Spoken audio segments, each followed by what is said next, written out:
Bienvenue à la une de Paris-Saclay TV. Aujourd'hui, les étudiants, ils subissent de plein fouet la crise sanitaire, des cours en visio, une timide reprise des cours sur le campus, plus de petits boulots. Bref, c'est la galère. Difficile d'avoir 20 ans en 2021. Heureusement, l'université Paris-Saclay offre toute une série de dispositifs humains et financiers pour les accompagner dans cette épreuve.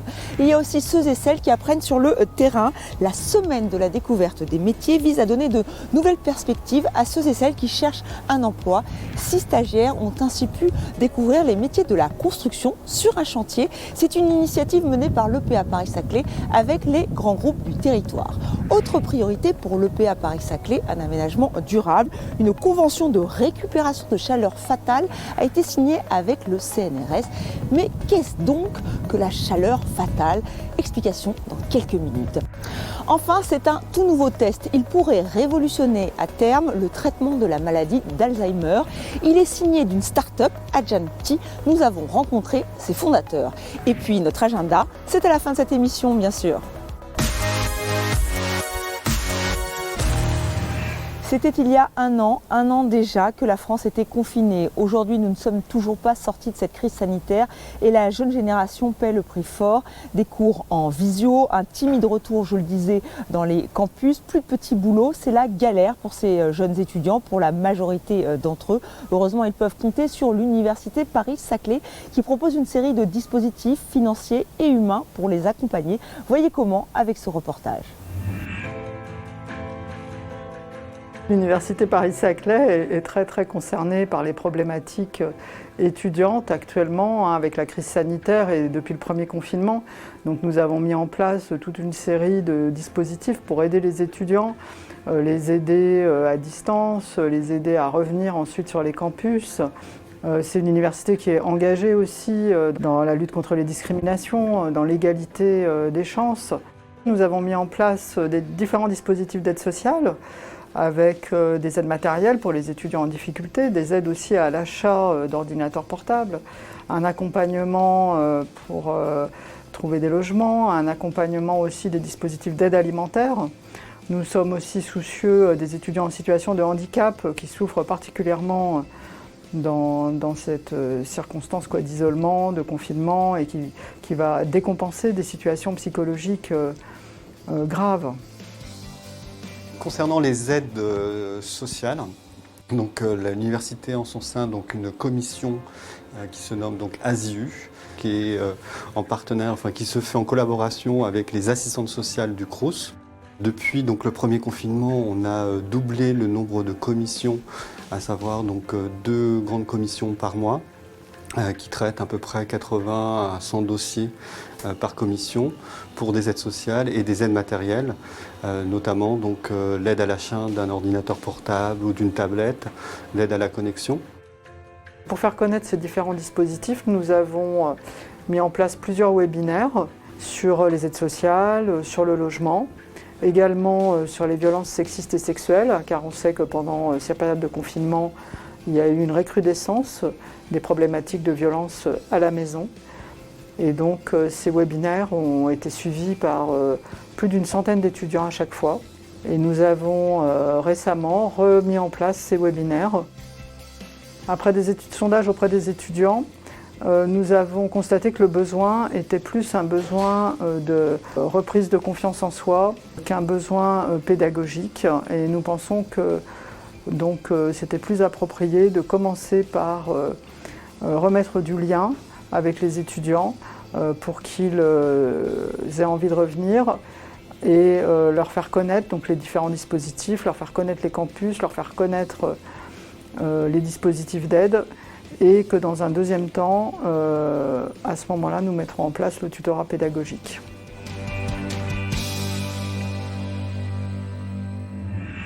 Comment faire découvrir les métiers de la construction? Eh bien, c'est l'objectif de la semaine de la découverte des métiers, un dispositif d'insertion sociale à destination de ceux et celles qui cherchent un emploi. 6 stagiaires ont ainsi pu se confronter à la réalité sur ce chantier, celui du futur institut de recherche et de développement du laboratoire Servier. Voilà de quoi faire naître des vocations, rencontres et témoignages de ceux et celles qui ont participé à cette expérience.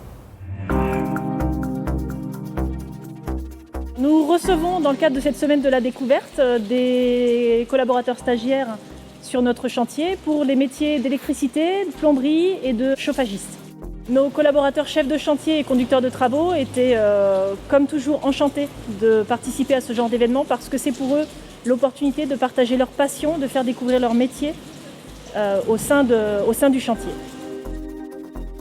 J'accompagne les opérationnels de l'EPAPS dans la mise en œuvre d'une partie de leur stratégie RSE sur la question de l'insertion.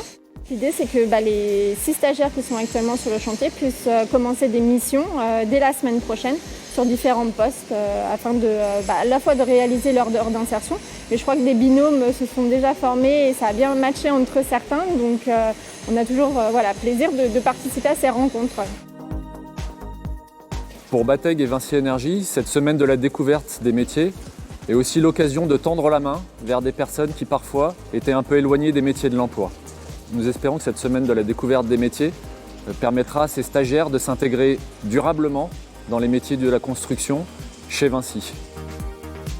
Cette action qui a été menée justement cette semaine sur une semaine de découverte des métiers du BTP, elle a été organisée dans le cadre d'un dispositif qui est beaucoup plus large, qu'on appelle le dispositif d'insertion sociale qui est intégré dans notre politique RSE, donc responsabilité sociétale de l'établissement. L'idée de ça, c'est de permettre à des publics en difficulté, soit sociale, soit professionnelle, d'accéder ou de retourner au travail via des clauses d'insertion qu'on s'impose nous d'abord à inclure dans nos marchés de travaux, mais également qu'on impose à tout maître d'ouvrage qui intervient sur nos projets. Et ces clauses, elles imposent quoi? Elles imposent qu'il y ait 5% du montant total hors taxe des marchés qui soit traduit en heures d'insertion. Je pense que cette semaine-là était complètement enrichissante. Moi qui est sans emploi actuellement, donc ça permet de me remettre un peu en scène et puis de repartir sur des horaires qui me correspondent vraiment bien. Maintenant, c'est à moi de faire mes réflexions et de voir ce qui m'intéresse vraiment, si c'est grutier, si c'est traceur, si c'est autre chose. Donc voilà, mais cette semaine a été vraiment bénéfique pour moi.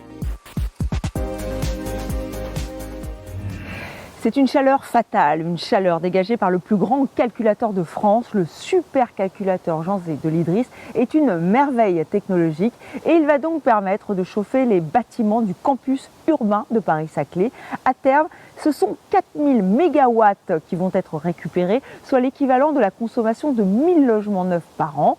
Une convention a été signée entre l'EPA Paris-Saclay et le CNRS avec toujours cette priorité, l'aménagement durable de votre territoire.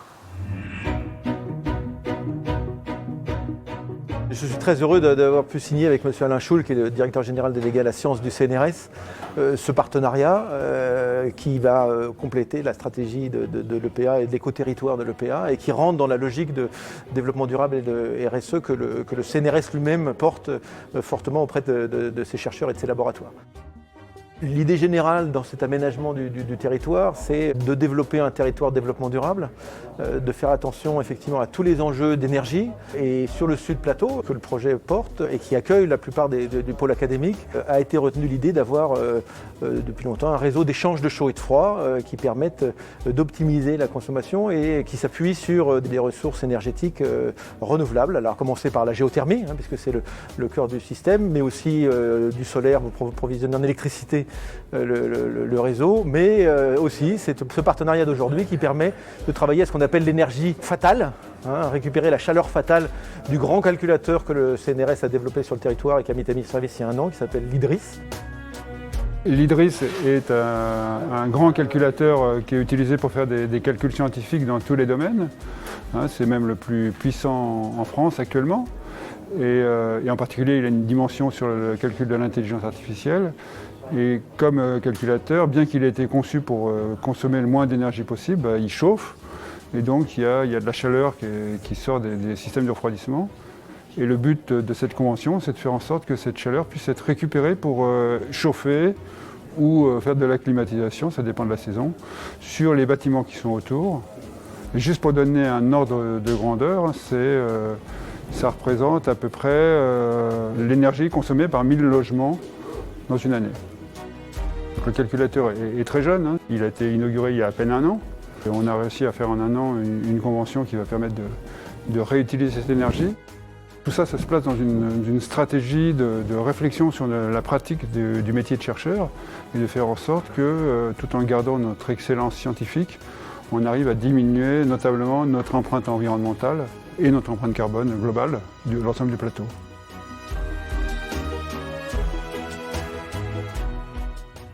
Et c'est dans un laboratoire du CNRS que l'histoire d'Agenti a commencé. Cette start-up compte bien révolutionner le traitement d'Alzheimer, une maladie dégénérative qui touche près de 50 millions de personnes dans le monde. Agenti a mis au point le premier diagnostic sanguin qui permet de détecter Alzheimer jusqu'à 20 ans avant les symptômes. Un test en devenir, mais qui a déjà donné des résultats. Là aussi, l'intelligence artificielle, les algorithmes ont permis cette avancée dans la phase dite silencieuse de la maladie. Nous avons rencontré les cofondateurs de cette start-up. Agenti, c'est un projet dont le concept a débuté il y a une dizaine d'années maintenant, puisqu'en fait la première brique technologique qui a été nécessaire, c'est le développement d'un modèle animal capable de reproduire de façon fidèle la maladie d'Alzheimer. Et ça, c'est une étape qui a été réalisée pendant que j'étais chercheur académique au CEA de Fontenay-aux-Roses. La problématique avec la maladie d'Alzheimer, c'est qu'il y a deux éléments à rectifier si on veut soigner les patients un jour. C'est diagnostiquer les patients plus tôt, pour qu'il y ait un stade où le cerveau est encore suffisamment répondeur au traitement pour pouvoir être soigné. Et le deuxième problème, c'est que les modèles animaux qu'on utilisait pour identifier les modulations sanguines n'étaient pas suffisamment proches de l'homme. Donc la première étape a consisté à développer un modèle animal suffisamment proche de l'homme. La deuxième étape a été d'identifier sur cet animal les modulations sanguines qui allaient pouvoir servir de signature de la maladie d'Alzheimer. Et la dernière étape a été de montrer que ce qui était observé chez l'animal était aussi utilisable chez l'homme pour diagnostiquer les patients. Donc là, l'idée a émergé, l'idée de créer une start-up. Et donc, j'ai tout de suite cherché un associé qui finalement allait être mon pendant, mais non scientifique, business, purement business. Et dans ce cadre-là, j'ai rencontré Baptiste. Et donc, moi, j'ai une formation purement business. J'ai été diplômé d'HEC en 2015. Et je cherchais un projet dans lequel m'investir et un projet qui avait du sens. Et donc, quand Jérôme m'a parlé de ce projet d'Alzheimer, je me suis tout de suite dit que c'était ce projet-là dans lequel il fallait que je passe le plus clair de mon temps. Toute notre approche consiste finalement à générer de la data à partir des modulations sanguines qu'on avait pré-identifiées chez l'animal, et donc à calibrer des algorithmes mathématiques et des algorithmes d'intelligence artificielle pour pouvoir utiliser les marqueurs sanguins pour diagnostiquer les patients, et ça de façon très très précoce, dans la phase prédémentielle, voire dans une phase où le patient ne présente absolument aucun symptôme de maladie d'Alzheimer. Ce qu'il faut savoir, c'est que d'un point de vue traitement, on a fait énormément d'avancées dans les 5 dernières années, et on espère que d'ici à 2, 3 ou 4 ans, on va avoir des médicaments qui vont être efficaces pour ralentir la progression de la maladie. Et potentiellement un médicament pourrait être mis sur le marché d'ici à 6 mois aux États-Unis. Et là, il va se passer une problématique, un paradoxe historique par rapport à la maladie d'Alzheimer. C'est-à-dire qu'on aura des traitements, mais on sera dans l'incapacité de pouvoir le prescrire au plus grand nombre, faute de diagnostics facilement applicables à une grande population. Et donc là, le diagnostic Agenti pourrait finalement servir de chaînon manquant entre ces thérapeutiques efficaces et la possibilité de les prescrire au maximum de gens pour ralentir de façon massive la progression de la maladie d'Alzheimer.